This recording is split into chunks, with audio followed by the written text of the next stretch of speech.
Ma'am, good to see you. Good to see you. एक जाट और मरवा दिया आपने। मुझे मालूम था आप जाटों से स्टार्ट करोगे। पर बहुत अच्छी कहानी है जो कि आप कह रहे हो कि जाट चरण सिंह को याद कर रहे हैं। कितने साल पहले की बात है, 1979 की बात है, जब वो प्रधानमंत्री बने। मोरारजी देसाई को हटा के इंदिरा गांधी ने सपोर्ट किया और मेजॉरिटी टेस्ट भी नहीं पार कर पाए और इंदिरा गांधी ने खींच ली, स्नैच कर लिया पूरा और प्रधानमंत्री बने, लेकिन विदाउट अ मेजॉरिटी। तो टर्म खत्म करना तो दूर की बात थी। और फिर आज एक और जाट है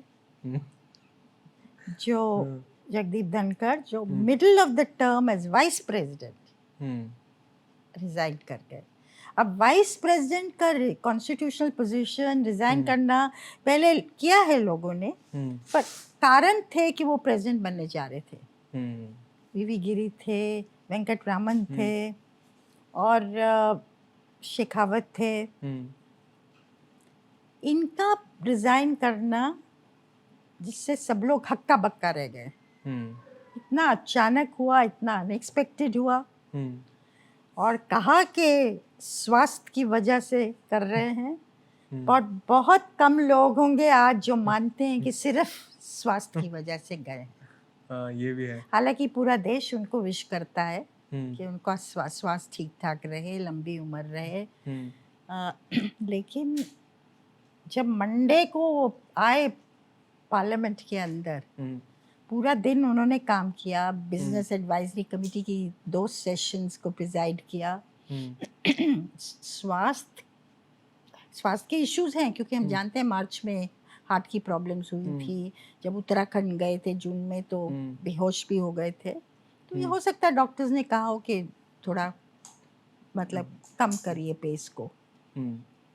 लेकिन सिर्फ स्वास्थ्य की वजह से जाएंगे, अगर वो ही जाना था तो फिर बहुत रणनीति अलग होती है अनाउंसमेंट की। फिर पार्लियामेंट के पहले दिन सेशन के नहीं जाते, रात के 9:25 पे सबने देखा एक्स पे उनका रेजिग्नेशन लेटर। तो फिर कहानी थोड़ी अलग होती। आपका पहला रिएक्शन क्या था जब आपने देखा? कॉल किया उनको? स्विच ऑफ आ रहा था? नहीं, मैंने कॉल भी नहीं किया, क्योंकि ऑब्वियस था कि स्विच ऑफ आएगा। ऑब्वियस था कि इस मोमेंट पे वो बात नहीं करना चाहिए। कल तो स्विच ऑफ आ रहा था, आज का पता नहीं मेरे को। अब अपना टाइम लेंगे, अगर बात भी करेंगे ना, इतनी जल्दी वो बात नहीं करेंगे।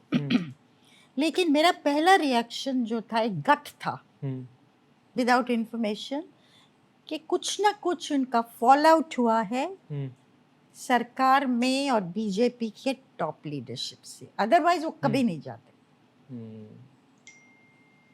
और पूरा टाइम अगर उनकी रिकॉर्ड देख लीजिए, मैं तो जानती हूँ उन्हें जनता दल के ज़माने से, वीपी सिंह के ज़माने से। देवीलाल के बहुत करीब थे, हरियाणा के चीफ मिनिस्टर, और लीगल माइंड रहा है इनका, प्रैक्टिस करते थे बाद में। और फिर गवर्नर बने बंगाल के, तब वो सुर्खियों में आए, देश के सामने फुल्ली आए। तो जिस तरह से ममता बनर्जी को आड़े हाथ लिया, ममता ने भी फाइट बैक किया। और जैसे आपको याद है कलकत्ता यूनिवर्सिटी में जब ये गए थे तो वाइस चांसलर मिसिंग था। वहाँ पे वो पूरा हुआ। हाँ, तो ही फेल्ट वेरी इंसल्टेड। लेकिन जब वाइस प्रेसिडेंट बने तो ममता ने अपोज नहीं किया था। ये हमारी पॉलिटिक्स है, ये हमारी पुरानी ओल्ड स्कूल पॉलिटिक्स है, लेन देन जो होता रहता है। लेकिन ऐसा होना छोटी मोटी बात पे नहीं गए। देखिए, सरकार से भी वाइस प्रेसिडेंट है, राज्यसभा को रन करते हैं, आपका मैंडेट क्या है? वाइस प्रेसिडेंट का मैंडेट है कि हाउस को सुचारू रूप से चलाना। उसका मतलब सबको लेके चलना। ठीक बात है। तो सबसे रिश्ते होंगे आपके। अब वेंकैया नायडू जब थे, इनके प्रेडिसेसर, तो लंचेस पे करते थे ना सबको। मिलते जुलते थे सबसे। मिलना जुलना पॉलिटिशियन से, हर पार्टी से, मीडिया से। तो वो जमाना ही अलग था। लेकिन छोटी सी अगर मन मुटाव हो गया कि सरकार में किसी को पसंद नहीं आया या इनको पसंद नहीं आया, छोटी बात पे इस लेवल पे रिजाइन कर देना ये संभव नहीं है। तो ये पहला इवेंट नहीं था, ये एक प्रोसेस मुझे लगता है ये प्रोसेस था। और ये जो हुआ मंडे के दिन, जो कि लास्ट स्ट्रॉ था, मंडे सावन का सोमवार सावन का सोमवार जाट पे भारी पड़ गया बोले के भगत तो होते हैं ये बिल्कुल सही कह रहे हैं आप, भारी पड़ गया। लेकिन उस सोमवार को वो 2-3 घंटे में जो खेल हो गया और इन्होंने एक्सेप्ट किया, जो ऑपोजिशन एमपीज 62 थे जिन्होंने साइन करके रेजोल्यूशन दिया था कि जस्टिस वर्मा जिनके घर में पैसे इतने पाए गए थे, फिर उनकी जांच हुई, कमेटी हुई, उनको ट्रांसफर कर दिया इलाहाबाद हाई कोर्ट में, उनका इम्पीचमेंट हो। और इसके बारे में सरकार ने कुछ घंटों पहले, एक दिन पहले ही अनाउंस किया था कि वो करने जा रहे हैं। लेकिन जो रेजोल्यूशन नोटिस दिया वो ऑपोजिशन वालों ने दिया, उसको इन्होंने तुरंत एक्सेप्ट कर लिया। अब सरकार चाह रही थी कि लोकसभा की तरफ से हो, सरकार चाह रही थी उसकी लीडरशिप वो करे, रूलिंग पार्टी करे। सरकार ने और एमपीज को डिफरेंट पार्टीज के उसमें साइन करके, बहुत लोगों ने साइन किया, जो लोकसभा स्पीकर ओम बिरला को दिया गया। पर इनका एक्सेप्ट करना मतलब इनिशिएटिव को सीज किया, ऑपोजिशन को इनिशिएटिव चला गया। और उसी दिन मल्लिकार्जुन का खड़गे का बर्थडे भी था, जन्मदिन था। इन्होंने बहुत खूब हाउस में प्रशंसा भी की, व्हिच इज फाइन, चेयर है वो। और फिर मल्लिकार्जुन खड़गे को मौका भी दिया बोलने का। और उन्होंने सरकार को आड़े हाथ लिया, पहलगाम को लेके और ऑपरेशन सिंदूर को लेके जो सवाल पेंडिंग रहे हैं कि security failure, intelligence failure, Trump का बार बार कहना कि सीजफायर हमने कराया है, तो उसमें सत्य क्या है, 4 जेट्स नीचे गिरे हैं क्या, ये से वो जो सवाल ऑपोजिशन कुछ समय से कर रही है, वो सवाल उन्होंने तुरंत पेश कर दिए, उस डिस्कशन का वेट नहीं करते हुए, जो कि सरकार ने कहा उनकी तरफ से कि डिस्कशन होगा। तो कहीं ना कहीं ये लास्ट स्ट्रॉ था। इसका बिल्डअप मुझे लगता है पिछले 6 महीने से हो रहा है। अच्छा, 6 महीने से हो रहा है। तो इस्तीफा लिया गया या दिया गया? देखिए, दिया तो गया उसमें तो मतलब कोई डिस्प्यूट ही नहीं है। उसमें कहा जा रहा है, अब ये अथॉरिटेटिवली ना आप कह सकते ना मैं कह सकती, फिर भी स्पेक्यूलेशन जो है, जो अब सोर्सेज को लोग कहते हैं, जब ऐसी घटना होती है तो सोर्स, बहुत सारे सोर्स खड़े हो जाते हैं, हो सकता है। लेकिन उस शाम को 4:30 बजे जब बीएससी की दूसरी सेशन हुआ, सुबह हुआ था 12:30 बजे, जो फिर से स्थगित करके यहाँ हुआ, उस समय एक सरकार के नुमाइंदे थे, इस 4:30 बजे वाले में नुमाइंदे नहीं थे। ना JP Nadda leader of the house आए, ना किरण रिजिजू आए। तो कहीं कुछ उन्होंने, नड्डा जी ने कहा है कि हमने इनको इन्फॉर्म किया था, बाद में एक दिन बाद उन्होंने ही कहा कि हमने कहा था कि हम नहीं आ सकते। और ये कहा गया कि छोटी ग्रुप्स में एमपीज की मीटिंग की, रूलिंग पार्टी के, रूलिंग ग्रुप के, उसमें क्या कहा गया, बट एक जैसे होता है ना, मर्मरिंग फैली कि जगदीप धनखड़ कुछ समय से बियॉन्ड हिज लॉयल्टी, बियॉन्ड जो उनका जो कर सकते हैं, करना चाहिए, उसके जा रहे हैं। मतलब इशारा था कि उनके खिलाफ नो कॉन्फिडेंस मोशन लाया जा सकता है। अच्छा, जो एक बुदबुदाहट थी। कौन सी तरफ से? मतलब सरकार के रूलिंग पार्टी की तरफ से थी ना। उस सोमवार को 6 महीने पहले ये कोशिश की थी ऑपोजिशन वालों ने कि वो कंप्लीटली रूलिंग पार्टी की आवाज में बोल रहे हैं, जो रूलिंग पार्टी चाह रही है वो करते हैं, वही भाषा बोल रहे हैं। बहुत नाराजगी थी, उनके इश्यूज को नहीं उठाने दे रहे हैं। तो एक नो कॉन्फिडेंस मोशन लाने की बात थी, आपको याद हो गया, जो फिर ठंडा पड़ गया बाद में। पर बहुत एक चिरपिंग मरमरिंग थी। हाँ नहीं, मरमरिंग से ज्यादा थी, ओपनली बात थी। हाँ वो तो 6 महीने बाद पहले तो वो था ही। हाँ यहाँ सोमवार को एक मैसेज गया इनको। अब ये भी कहा जाता है अनकन्फर्म कि दो नेताओं ने बात भी की इनसे कि जो राज्यसभा में एक्सेप्ट किया गया है ये जो नोटिस, उसको अनडू कर लिया जाए। अब मुझे मालूम, दीज आर ऑल अनकन्फर्म, मैं बार बार कह रही हूँ, सोर्सेज है, अथॉरिटेटिव सोर्सेज, मतलब जो लोग जिनको जानकारी होनी चाहिए उनकी तरफ से, लेकिन it is not confirmed in that sense। तो पर ये नहीं, ये नहीं मानने के लिए तैयार थे। और फिर जब ये नो कॉन्फिडेंस मोशन हो सकता है, उसके बाद उन्होंने तय किया, ऐसा कहा जाता है कि फिर तो बिल्कुल ही एकदम क्लियर हो गया, मतलब एक डिवाइड इतना हो गया जिसको ब्रिज करना बहुत मुश्किल होगा। ये तो हालांकि कांग्रेस के जयराम रमेश ने कहा, इनको अर्ज किया to reconsider his decision. Chidambaram कहते हैं कि that is not the official line of the Congress. वो तो कहते हैं 7:30 बजे कॉल किया था मैंने उनको। हाँ, लेकिन कॉल किया, लेकिन ये कांग्रेस की लाइन नहीं कि वो रिकंसिडर करें। उन्होंने ये कहा है, जयराम रमेश ने कहा कि एज एन इंडिविजुअल लीडर, लेकिन बहुत फुर्ती से उनका रेजिग्नेशन एक्सेप्ट हो गया और पब्लिश हो गया, गेजेट हो गया। ओके, तो जब ये 7:30 का कॉल है और 9:30 का रेजिग्नेशन है, इसके बीच क्या वो वाइस प्रेसिडेंट से भी मिले हैं?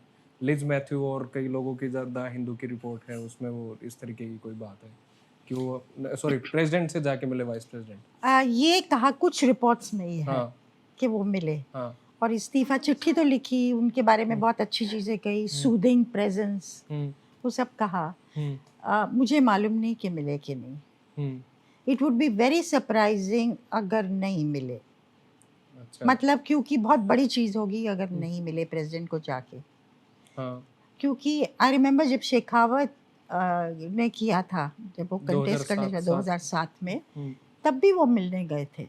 नॉर्मली वाइस प्रेसिडेंट से कर्टेसी। और बहुत सबसे इंटरेस्टिंग जो स्टेटमेंट आया वो प्रधानमंत्री का था, जिससे आपको एक अंदेशा हुआ कि things were not right between them. क्योंकि जब इनको वाइस प्रेसिडेंट बनाया गया था तो प्रधानमंत्री के जो शब्द थे वो प्रशंसा से भरे हुए थे। इस बार उन्होंने क्या कहा, it is a very formal terse matter of fact जैसे कहते हैं ना, स्टेटमेंट कि जगदीप धनखड़ को बहुत मौके दिए गए सेवा करने के लिए। ये नहीं कहा कि कंट्रीब्यूशन क्या है, इनको मौके दिए गए, and that I wish him well. Health ma'am, इन्होंने थोड़े दिन पहले एक जगह पे एक सेशन में पता नहीं कहाँ पे कहा था कि I will resign in 2027 subject to the intervention of divine. और डिवाइन कौन है इस देश में वो पता ही है, तो क्या उसी का इंटरवेंशन हुआ है? देखिए, उस स्टेटमेंट से लगता है कि retirement middle of the term उनके दिमाग में नहीं था। I am going to complete my term till 2027 unless the divine interviews, मतलब कुछ हो जाए मुझे जिसमें मेरा कंट्रोल नहीं है। सो कॉल्ड अगर वर्बली ले लेते हैं तो डिवाइन इंटरवेंशन, तो डिवाइन तो पता ही है आज देश में कौन है। वेल तो डिवाइन की तरफ से ही आप कौन सा डिवाइन है वो आप गेस कर सकते हैं। वो लोग अपना वो लोग वही समझ रहे हैं जो हम बात कर रहे हैं, जिस डिवाइन की। जो व्हाट डू यू थिंक? मुझे लगता है कि अगर पीएम से ठीक ठाक होता या टॉप लीडरशिप से ठीक ठाक होता, तो अगर ये पहल भी करते कि मैं जाना चाहता हूँ, तो एक कोशिश होती कि क्यों जा रहे हैं आप, ठीक है, मतलब ये छोटी मोटी चीजें होती रहती हैं। अगर मान लीजिए सरकार में लोगों को पसंद नहीं था जो वो बोल रहे थे, तो एक इशारा किया जा सकता था ना, इतना मत बोलिए, ये मत बोलिए, क्योंकि उनके टर्म में तो वो जाने ही इसलिए जाते थे कि वो बैट कर रहे थे सरकार के लिए। हाँ।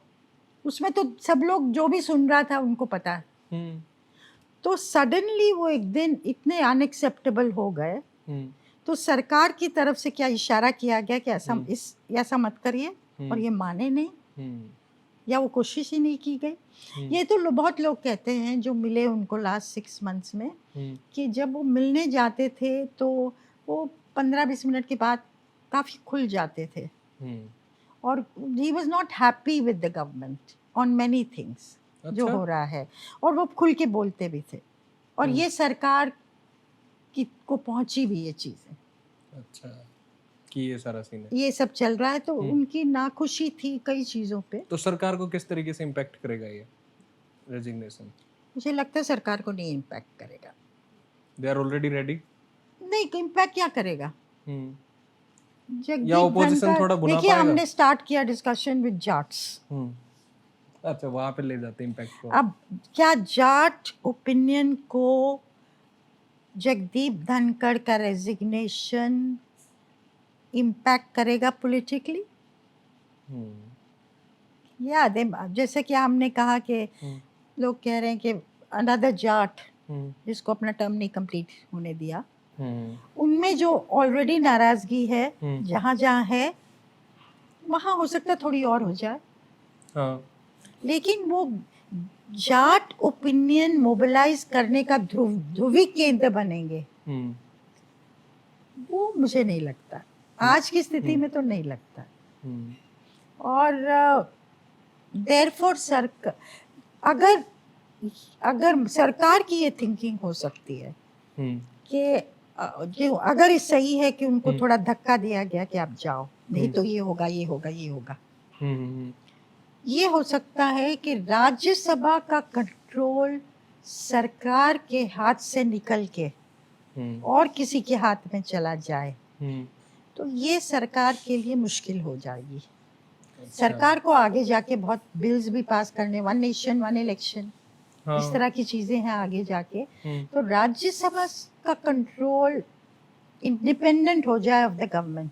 देखिए, जो रियलिटी है, यथार्थ स्थिति है, वो उसमें ये है कि vice president of India traditionally आप देख लीजिए, मतलब सरकार के साथ मिलके ही चले, ऐसा नहीं कि सरकार को यूं किया है। मैम, ये भी तो पूरा सरकार के साथ ही तो थे। अब तो थोड़ा छोटा मोटा तो होता रहता है। हाँ, छोटा मोटा होता रहता है, ये बिल्कुल सही बात है। पर वो छोटा मोटा इस सरकार के लिए छोटा मोटा नहीं है। 30 साल पहले की पॉलिटिक्स में आप जाइए, हम लोग जब बात करते थे, सेंट्रल हॉल है या लोगों से मिलते थे, ऑफ द रिकॉर्ड लोग पॉलिटिशियंस हर पार्टी के बात करते थे। अंडरस्टैंडिंग थी कि आप यूज नहीं करेंगे, पर एक खुला आदान प्रदान था विचारों का, इंफॉर्मेशन का, कुछ ऑफ द रिकॉर्ड, कुछ ऑन रिकॉर्ड। आज वो संभव नहीं है। आज कोई आपसे बात नहीं करेगा। आज वो लोग डरेंगे कि भाई वापस किसके पास रिपोर्ट होगी, वो बात किस तरह से उसका यूज होगा।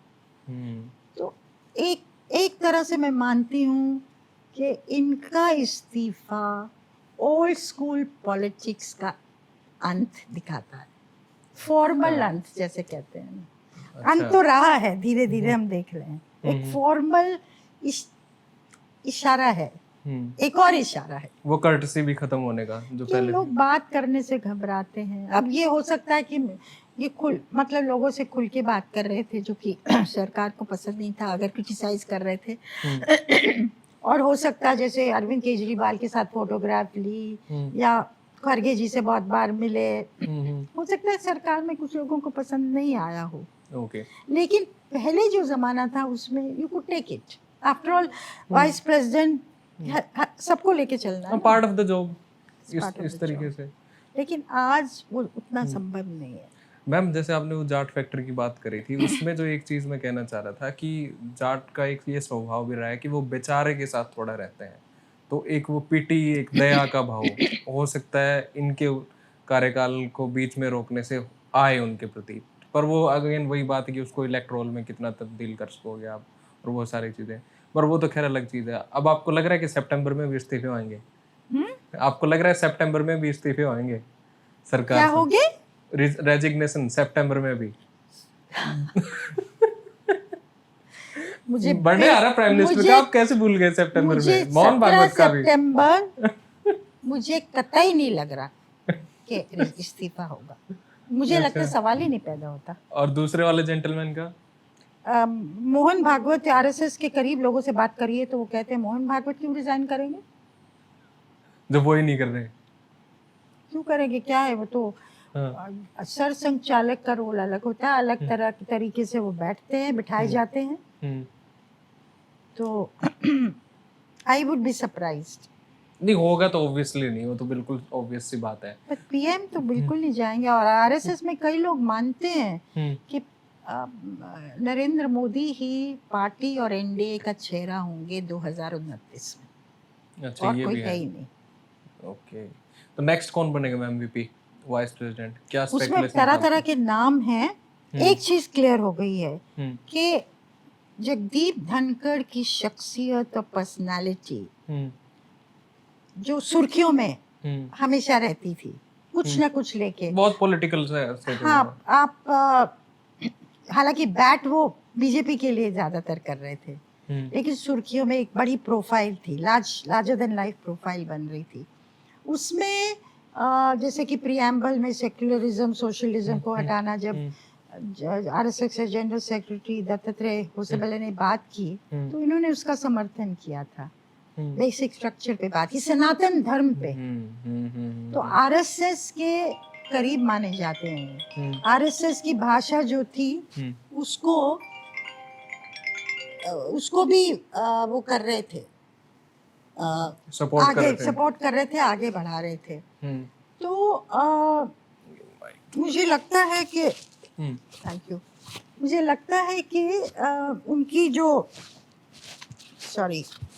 जो थ्रू दिस जो पोजीशनिंग थी, तो उससे मतलब इतना उस साइड होके फिर नाराजगी के दूसरी साइड की तरफ झुकाव भी आया कि इनको लेके चलो, दोस्ती करो।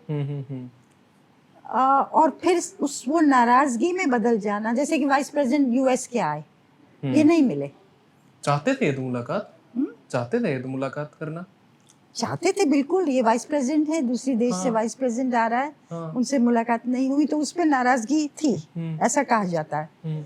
तो कहीं ना कहीं मुझे लगता है वाटरशेड आया जबकि ऑपोजिशन की तरफ से नो कॉन्फिडेंस मोशन इनके खिलाफ लाने की पहल की गई, उसको फिर ड्रॉप कर दिया।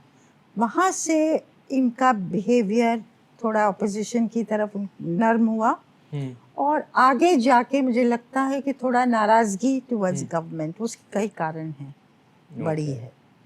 मैम फोन आया था किसी का शायद उनके पास, लग रहा है आपको? फोन से किसी तरीके से तो इंतला की होगी उनको, किसने कॉल किया होगा? प्रेसिडेंट ने या फिर किसी कैबिनेट मिनिस्टर ने? नहीं, अब ये भी अनकंफर्म्ड है, कहा जाता है नड्डा जी ने और राजनाथ सिंह ने किया। अब अनकंफर्म नहीं है।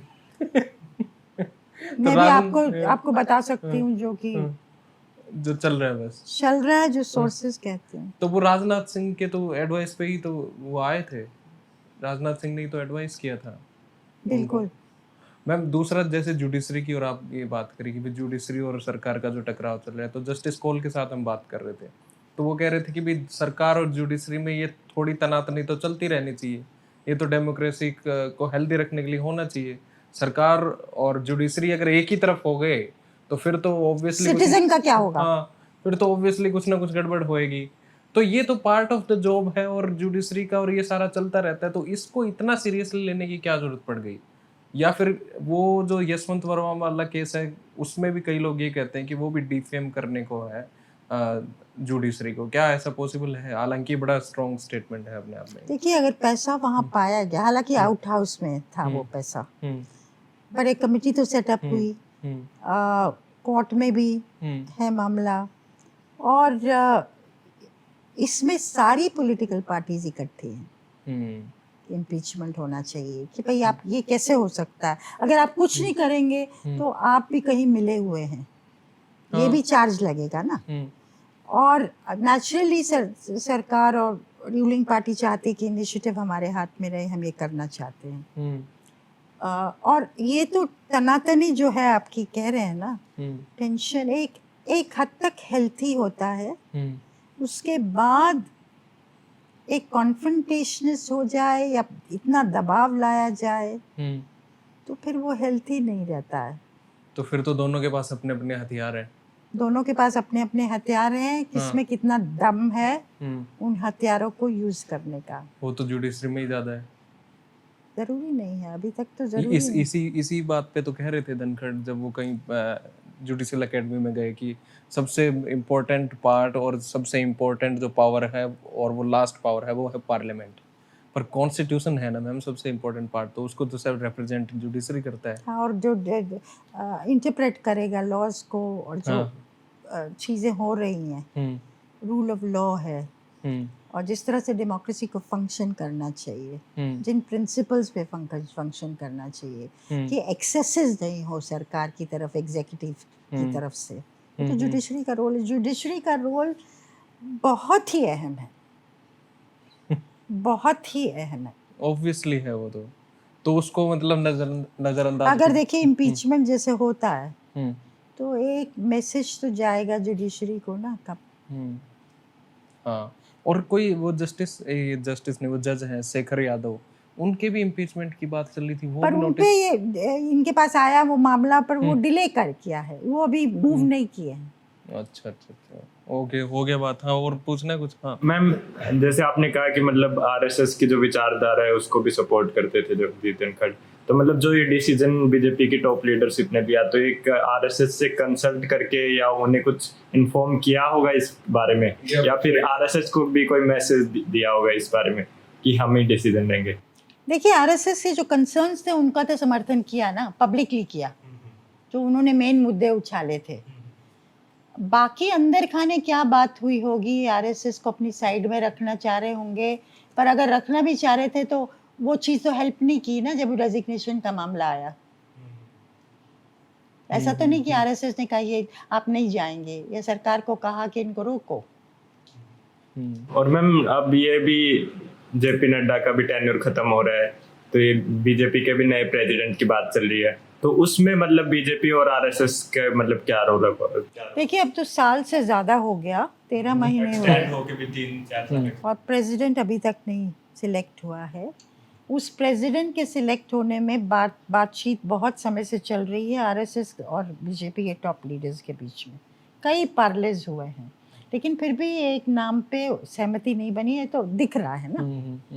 अब अभी मिस्टर नड्डा मेरा सवाल है कि कंटिन्यू करेंगे, और प्रधानमंत्री की कॉन्फिडेंट है, तो हो सकता है बिहार इलेक्शन तक कंटिन्यू करें। अगर अगले दिनों में, आजकल परसों में नहीं अनाउंस होता नाम, तो हो सकता है यही हो। अच्छा। और प्रधानमंत्री तो खुश है उनसे ना, आरएसएस उनसे नहीं खुश है। वो तो जब उन्होंने 2024 के इलेक्शन के दौरान बोला था कि अब भाजपा सक्षम है अपने अफेयर्स को संभालने में, उसको कोई हैंड होल्डिंग नहीं चाहिए आरएसएस की, बहुत स्पष्ट रूप से बोला था, उसका कभी खंडन भी नहीं हुआ। तो आरएसएस उस समय, आई रिमेम्बर, लोग कहते थे आरएसएस के बहुत जल्दी जाएंगे, ये हमें तो चाहिए जून एंड तक हो जाएगा। पर जून एंड तो 25 का भी चला गया। 25 का। अब बिहार में भी इलेक्शंस आ रहे हैं, तो कोई पॉसिबिलिटी है कि बिहार से कोई मतलब वाइस प्रेसिडेंट का चेहरा हो?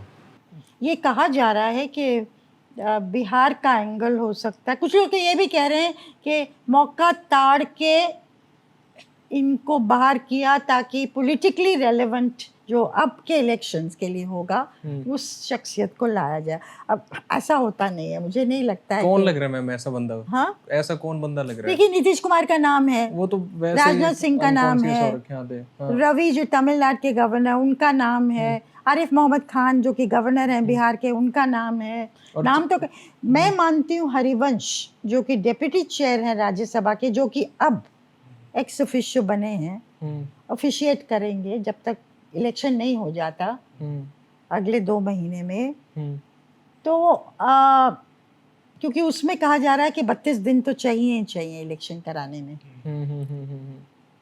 और जो मुझे लगता है सरकार की टॉप लीडरशिप की जो मंशा है, जिस लोगों को वो आगे लेना चाहते हैं, वो हाई प्रोफाइल वाले नहीं हैं। अगर आप चीफ मिनिस्टर्स देखिए उन स्टेट्स के जहाँ की बीजेपी पावर में है, वो भी ऐसे लोग हैं जो कि हाई प्रोफाइल नहीं है, बहुत मतलब जिनका नाम ही नहीं सुना था। तो अब द्रौपदी मुर्मू हाई प्रोफाइल, मतलब महिला है, ट्राइबल है, आदिवासी हैं, एक सिंबॉलिक इम्पोर्टेंस है, बट और किसी मायने में हाई प्रोफाइल नहीं है। तो सरकार की लीडरशिप चाहेगी इस तरह की शख्सियत जो लग रहा है हो, ऐसा ना हो जो कि हमेशा सुर्खियों में रहे। और मैम इसका मॉनसून सेशन पे क्या इफेक्ट पड़ेगा पार्लियामेंट का? जो ऑपरेशन सिंदूर, बिहार में SIR, वो उन सब की बात चल रही थी। देखिए एक चीज तो क्लियर हो गई है कि नैरेटिव बदल गया है।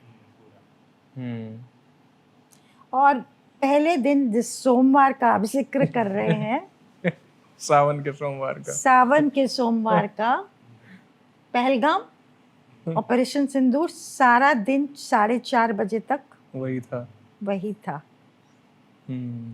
उसके बाद रात को नैरेटिव बदल गया और ये चलेगा जब तक इलेक्शन नहीं हो जाता, चलेगा ये नैरेटिव। तो अगर आप देखिए, जबकि ऑपोजिशन ऑपरेशन सिंदूर के बाद ये डिमांड कर रही थी कि स्पेशल सेशन ऑफ पार्लियामेंट होना चाहिए। अगर स्पेशल सेशन ऑफ पार्लियामेंट होता जून में, तो सिर्फ पहलगाम और ऑपरेशन सिंदूर पे चर्चा होती, वो बिल्कुल सेंट्रल इशू रहता, उसके जितने भी मुद्दे हैं वो सामने आते। वो नहीं एक्सेप्ट किया गया, पार्लियामेंट के दौरान होगा। आज कितने मुद्दे सामने आ गए हैं। जगदीप धनखड़ का तो एक और कंट्रोवर्सी है जो बड़ी कंट्रोवर्सी है, अनप्रेसिडेंटेड, हिस्टोरिकली अनप्रेसिडेंटेड है ये। और सेशन भी एक्सटेंड कर रखा है गवर्नमेंट। तो अब एयर इंडिया है, बिहार का वोटर स्पेशल इंटेंसिव रिवीजन है जो कि बहुत लोगों को एजिटेट कर रहा है। मोहन भागवत का स्टेटमेंट है जो अभी आप कह रहे हैं 75 साल के बाद चले जाना चाहिए, वो है। कई कंट्रोवर्शियल इश्यूज हैं जो सामने आएंगे। पहलगाम और ऑपरेशन सिंदूर तो एक ही है ना। पर आज तो थोड़ा सा उन्होंने किया है ओपोजिशन ने, और शायद लोकसभा के स्पीकर ने भी कहा है कि 16 घंटे या कुछ टाइम उनको वो तो करना पड़ेगा ना, वो तो करने के लिए तैयार भी है और होना भी चाहिए। तो उससे फिर निकलेगा क्या? बाय द वे वो तो बात वही है जो आप कह रहे हो, सारा का सारा वो शिफ्ट ही हो गया एक तरीके से।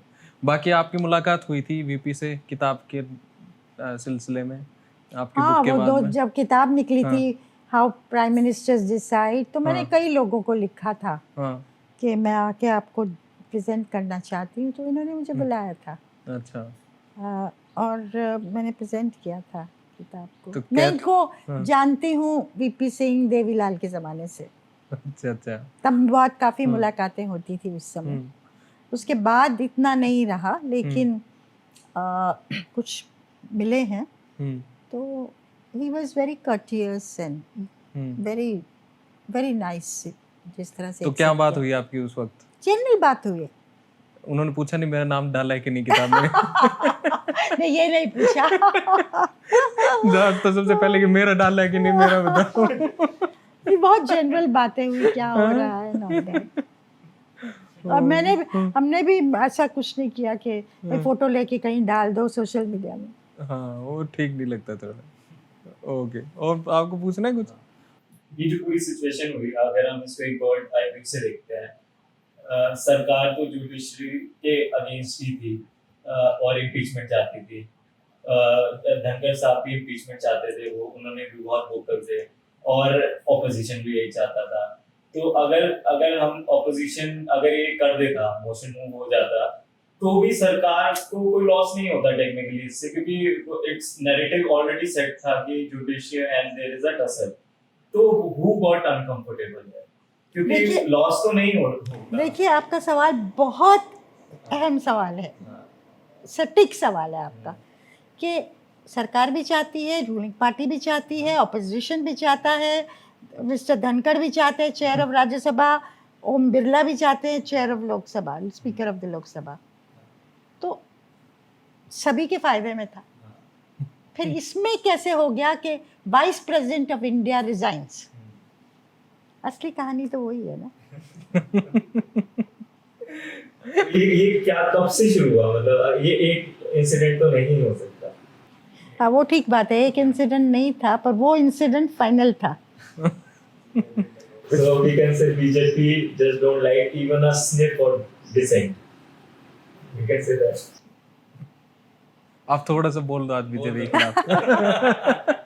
बोल दो ऐतिहासिक देखिए, घटना हुई मैंने है। तो पहले भी कहा ना कि जिस खुलेपन से जो बात होती थी, पार्टीज और एमपीज एंड मिनिस्टर्स आपस में पार्लियामेंट के अंदर, जैसे सेंट्रल जो हॉल की जगह है पार्लियामेंट्री डेमोक्रेसी में, एक इनफॉर्मल मैकेनिज्म है वार्तालाप का, डायलॉग का, इनफॉर्मली। वो जो होता था वो आज संभव नहीं। आई कैन से दिस, वो and it's sad, it's not possible, because that's the heartbeat of democracy, खासकर हिंदुस्तान की डेमोक्रेसी जो कि रिश्तों पे भी कायम है। आज प्रधानमंत्री अटल बिहारी वाजपेयी सोनिया गांधी को फोन कर सकते थे, ज्योति बासु को फोन कर सकते थे कि भाई ये हो रहा है, we have to do this, और बातचीत होती है, फिर अब रास्ता निकालो।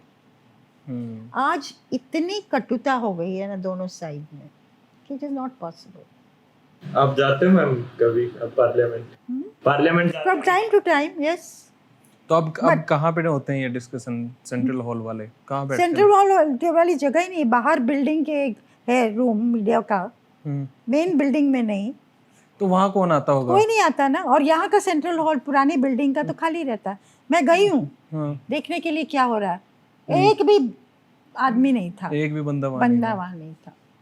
और मीडिया एक्सेस कितनी है अब लीडर्स की? वहाँ कर सकते हैं कि भी लोग आ सकते हैं, ऐसा तो नहीं इतना दूर है, लोग आके बैठ सकते हैं। एक सॉर्ट ऑफ ग्लास हाउस बना दिया था जहाँ के मीडिया के लिए है, या एक द्वार है जहाँ से बाकी लोग आते हैं। आप मीडिया यहाँ खड़ा हुआ है पुरानी बिल्डिंग के सामने, वो बात हो जाती है, वो बाइट्स दे देते हैं।